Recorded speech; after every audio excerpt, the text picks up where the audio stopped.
سيدا ومصليا أما بعد أعوذ بالله من الشيطان الرجيم بسم الله الرحمن الرحيم ولا تهنوا ولا تحزنوا وأنتم الأعلون إن كنتم مؤمنين وقال النبي صلى الله عليه وسلم حب الوطن من الإيمان صدق الله العظيم. ابھی میں طفل مکتب ہوں نوال ہوں نفر جانا، ابھی میں طفل مکتب ہوں نوال ہوں نفر جانا، صدائیں دل میں گونجی ہیں سنا دوں حق کا پروانہ. مفکر و ملت محترم اساتذہ کرام اور ہمارے عزیز ساتھیوں، جب گلستہ قوموں کی ضرورت پڑی، جب گلستہ قوموں کی ضرورت پڑی، سب سے پہلے ہی گردن ہماری کٹی، پھر بھی کہتے ہیں ہم سے یہ اہل چمن، یہ چمن ہے ہمارا تمہارا نہیں. آج کے اس تاریخی جشن یوم آزادی کے موقع پر آپ حضرات نے جن موضوع پر ہمیں گفتگو کرنے کی فرمائش کی ہے، بات تو یہ ہے کہ میں اس کے لائق نہیں ہوں، اور نہیں میری زبان میں وہ طاقت ہے، اور نہیں میرا مطالعہ اتنا وسیع وعید ہے کہ میں ہندوستان کی آزادی سے لے کر آج تک کی تاریخ کو بیان کر سکوں. آج ہندوستان کے گوشے گوشے، چپے چپے میں، مختلف تنظیموں، مختلف اداروں میں، اسکولوں اور کالجوں میں، مکتبوں اور مدرسوں میں دھوم دھام سے آزادی کا جشن منایا جا رہا ہے. غلام ہندوستان کی داستاں اور آزادی کی کہانیاں سنائی جا رہی ہے. معزز سامعین کرام، صدیوں کی غلامی کے بعد بڑی جد و جہد اور قربانی کے بدولت ہمارا ملک ہندوستان 15 اگست 1947 کو انگریز بھیڑیوں کے خونی پنجے سے آزاد ہوا تھا. طویل تاریکی کے بعد ہندوستان میں آزادی کا سلسلہ شروع ہوا تھا. ہمارے دیش کے ہندو مسلم رہنماؤں نے ناقابل برداشت مصائب و آلام جھیل کر اور اپنا عیش و آرام ترک کر یہ نعمت حاصل کی تھی، اور بہت سوچ سمجھ کر سیکولرزم کا راستہ اختیار کیا تھا کہ مختلف ادیان و مذاہب اور نظریات و عقائد کے حامل کروڑوں ہندوستانی خود مختاری وہ آزادی کے حقیقی دولت حاصل کر سکے. دستوری طور پر ہر مذہب کے ماننے والوں کو فکر و عمل کی آزادی حاصل رہے، شرعی حقوق، قانونی و عدالتی سہولیات حاصل رہے. لیکن اسے معلوم تھا کہ آزاد ہندوستان وطن پرست مسلمانوں کے لیے جہنم کا شعلہ جل گدھا بنا دیا جائے گا. فرقہ پرستی کا زہریلا ناگ ہر فرد کو ڈسے گا. سیکولرزم کا سہانا سپنا دکھا کر مسلمانوں کا عمل معطل بنا دیا جائے گا. ہندوستانی کے نام پر مسلمانوں کا بھارتی کرنے پر مجبور کیا جائے گا. قومی دھارے میں شامل ہونے کی تحریک چلا کر مشرکانہ تہذیب اختیار کرنے پر مجبور کیا جائے گا. اسلام کا نام لینے پر مسلمانوں کو فساد کی بھٹیوں میں جھونک دیا جائے گا. مسلمانوں کی عبادت گاہوں اور مقدس مقامات پر مندر ہونے کی بے دلیل اور بے ثبوت الزام لگا کر حملہ کیا جائے گا. مسلمانوں کو غیر ملکی اور گھسپیٹ کہہ کر سرکاری ملازمتوں اور حکومتی اداروں سے بے دخل کیا جائے گا. مسلمانوں، آج یہ فرقہ پرست ہندو مسلم اتحاد کے دشمن، بھارت کی ایکتا کے مخالف تم کو غدار وطن کر رہے ہیں، تم پر غیر ملکی کا الزام دے رہے ہیں، تم سے وطن دوستی کا ثبوت مانگ رہے ہیں. مسلمانوں، تم ان کو بتاؤ کہ غدار وطن کون ہے اور محب وطن کون ہے. پہلے یہ طے کرو کہ وفادار کون ہے، پہلے یہ طے کرو کہ وفادار کون ہے، پھر وقت خود بتائے گا کہ غدار کون ہے. ہم پہ الزام بغاوت کا لگانے والوں، ہم پہ الزام بغاوت کا لگانے والوں بے وفا کون ہے؟ اپنے اجداد سے پوچھا ہوتا. کتنے جانباز سپوتوں نے دیا اپنا لہو ان کو، وطن باد کی بنیاد سے پوچھا ہوتا. اسلام کی تاریخوں سے بے بہرے تعصب کی نگاہ سے ہر فرقے کو دیکھنے والے فرقہ پرست عناصر شاید یہ بھول گئے ہیں. اس لیے ان سے پوچھو کہ بتاؤ کہ ہندوستان میں پرچم حریت کی بلند کرنے والے کون تھے؟ بتاؤ ہندوستان میں انگریزوں سے ٹکر لینے والے کون تھے؟ بتاؤ ہندوستان میں جذبہ آزادی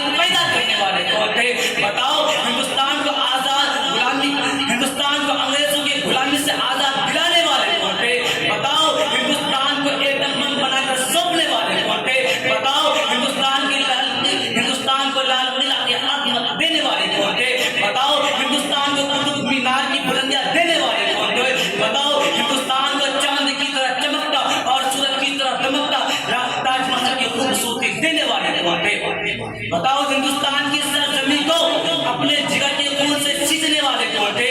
بتاؤ مالٹا کی جیل میں صحبتیں برداشت کرنے والے کون تھے؟ بتاؤ لندن کی گول میز کانفرنس میں ہندوستان کا مکمل آزادی کا مطالبہ کرنے والے کون تھے؟ مسلمانوں، ان فرقہ پرست فسادیوں سے پوچھو، بتاؤ تحریک ریشمی کا مالک کون تھا؟ بتاؤ اسیر مالٹا کون تھا؟ بتاؤ 1857 کے انقلاب برپا کس نے کیا تھا؟ بتاؤ لہلہار کے دریا انگریزوں کو کس نے للکارا تھا؟ بتاؤ کراچی کی عدالت میں اپنے ساتھ کفن لے جانے والا کون تھا؟ بتاؤ آزادی کے سرفروشوں کو، حریت کے متوالوں کو انقلابی دوران سرفروشی کی تمنا اب ہمارے دل میں ہے، سرفروشی کی تمنا اب ہمارے دل میں ہے، دیکھنا ہے زور کتنا پاس ہوئے قاتل میں ہے، کس نے سنایا تھا؟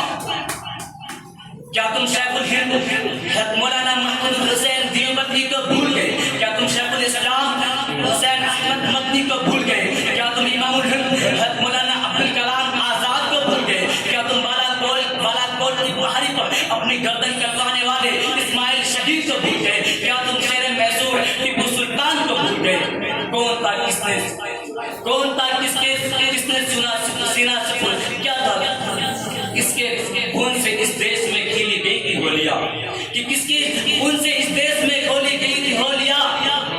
آج تم کل کی ہر بات بھلا بیٹھے ہو، قصہ غانی حکایات بھلا بیٹھے ہو۔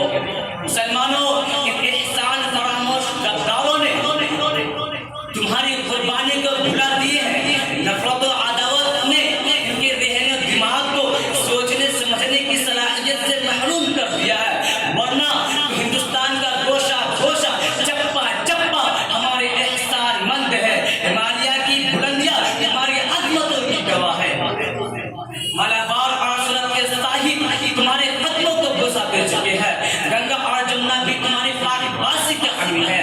مسلمانوں، تم نے ہندوستان کو فکر و عمل کا گہوارہ بنایا تھا، مرکز علم و فن بنایا تھا، اسلامی عدل انصاف اور قوت و مساوات سے روشناس کیا تھا، تاج محل کی خوبصورتی اور رونائی سے نوازا تھا، جامع مسجد کی پاکیزگی سے نوازا تھا، قطب مینار کی بلندیاں سے اس دیش کی معیار کو بلند کیا تھا، لال قلعہ کی عظمت سے اس دیش کی شان میں اضافہ کیا تھا، چار مینار کی دل آویزی اور دل زبائی سے اس دیش کو سرفراز کیا تھا۔ مسلمانوں، تم نے اس دیش کو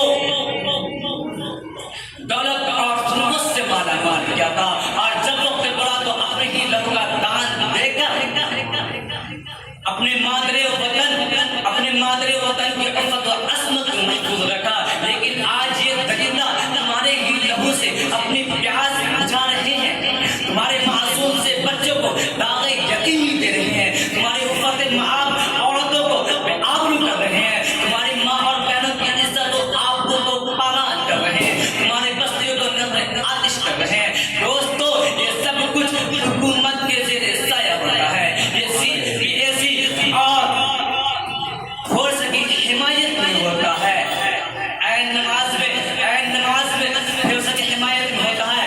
آج امن و قانون کے محافظین تمہارے سب سے بڑے دشمن ہیں، عین نماز میں مسلمانوں پر رائفلوں سے آگ برسانے والے یہ بھی PAC کے افراد تھے، ملیانہ اور ہاشم پورہ میں مسلمانوں کو ختم کر کے دریا میں بہانے والے یہ بھی PAC کے افراد تھے، احمد آباد اور کشمیر میں مسلمانوں کو بے گھر کرنے والے یہ بھی PAC کے افراد تھے۔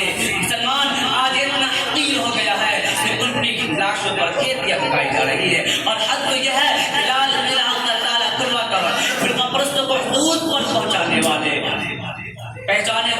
کے ذمہ دار بھی حکمراں ہے، شیلا نیاز کروا کر فرقہ پرست کو کھلم کھلا چھوٹ دینے والے یہ بھی فرقہ اس کے بھی ذمہ دار حکمراں ہے، اور اسی کو کہتے ہیں جن پر تھک گیا تھا وہیں پکڑے ہوا دینے لگے۔ جب وقت پڑا تھا گلشن کو ہم سے ہی لہو کا دان لیا، کہ جب وقت پڑا تھا گلشن کو ہم سے ہی لہو کا دان لیا، ہولی بھی منائی لوگوں نے ہمارے بھی لہو سے۔ میں اس شاعر کے ساتھ اس تقریر کو مکمل کرتا ہوں۔